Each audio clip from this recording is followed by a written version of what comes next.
Let's mic news at 6। भारतीय share बाजार सप्ताह के अंत में निचले स्तर पर बंद हुए।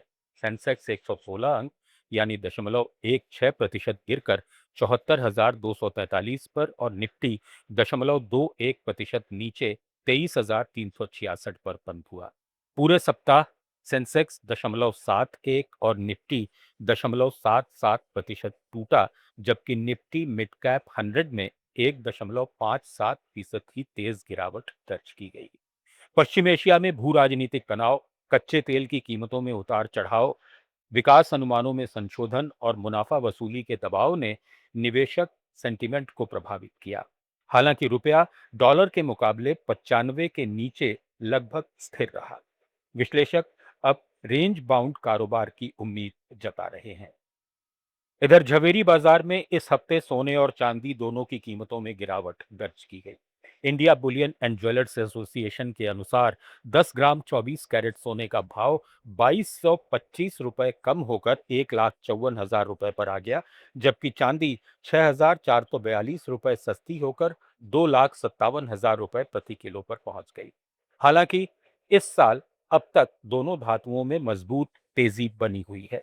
सोना इस साल अब तक 21,000 रुपए और चांदी 27,000 रुपए महंगी हो चुकी है। दिसंबर 2025 के अंत में 10 ग्राम सोना 1,33,000 पर था, जो अब 1,54,000 पर पहुंच गया है। चांदी भी 2,30,000 से बढ़कर 2,57,000 रुपए प्रति किलो हो गई। इस दौरान जनवरी में दोनों धातुओं ने अपने ऑल टाइम हाई स्तर भी छुए थे। भारतीय रिजर्व बैंक ने कैनरा बैंक पर 41,80,000 रुपए का जुर्माना लगाया है।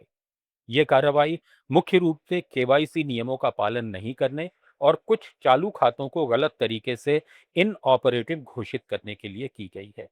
रिजर्व बैंक की जांच में पाया गया कि कैनरा बैंक ने कई ग्राहकों का केवाईसी डेटा निर्धारित समय सीमा के अंदर सेंट्रल केवाईसी रजिस्ट्री पर अपलोड नहीं किया। साथ ही पिछले एक साल में लेन देन वाले कई खातों को की बैंक ने निष्क्रिय श्रेणी में डाल दिया, जो रिजर्व बैंक के नियमों का उल्लंघन है। ये पेनल्टी मार्च 2025 तक की वित्तीय स्थिति की सुपरवाइजरी इवैल्यूएशन के आधार पर लगाई गई है। रिजर्व बैंक ने स्पष्ट किया कि इस कार्रवाई का ग्राहकों के खातों, लेन देन या जमा पूंजी पर कोई असर नहीं पड़ेगा। ये केवल रेगुलेटरी कंप्लायंस में हुई कमियों के लिए है। आंध्र प्रदेश के विशाखापट्टनम में राष्ट्रीय समुद्री उत्पाद निर्यात कार्यशाला में भारत ने समुद्री निर्यात को 1 लाख करोड़ रुपए सालाना पहुंचाने का लक्ष्य रखा है। वित्त वर्ष 2025-26 में यह निर्यात रिकॉर्ड 73,890 करोड़ रुपए और 19,72,000 टन की मात्रा तक पहुंच चुका है। आंध्र प्रदेश देश का सबसे बड़ा मत्स्य उत्पादक राज्य है, जहां 55,39,000 टन जल कृषि उत्पादन हुआ, जो इस बढ़ोतरी का आधार है। कार्यशाला में मूल्यवर्धन, ट्रेसेबिलिटी, स्टार्टअप्स और एमएसएमईज को बढ़ावा देकर अंतर्राष्ट्रीय बाजार में प्रतिस्पर्धा मजबूत करने और रोजगार सृजन पर जोर दिया गया, जो समुद्री अर्थव्यवस्था को नई ऊंचाई देगा। असम कैबिनेट ने डिब्रूगढ़ को राज्य का दूसरा राजधानी क्षेत्र घोषित कर दिया है। सरकार ने इसके इंफ्रास्ट्रक्चर विकास के लिए 5 साल में 500 करोड़ रुपए अतिरिक्त आवंटित किए हैं, जो मौजूदा परियोजनाओं के अलावा होंगे।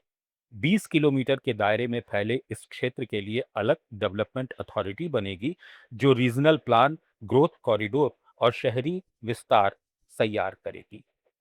कैबिनेट ने विधायकों के स्थानीय क्षेत्र विकास कोष में भी बड़ा इजाफा किया है।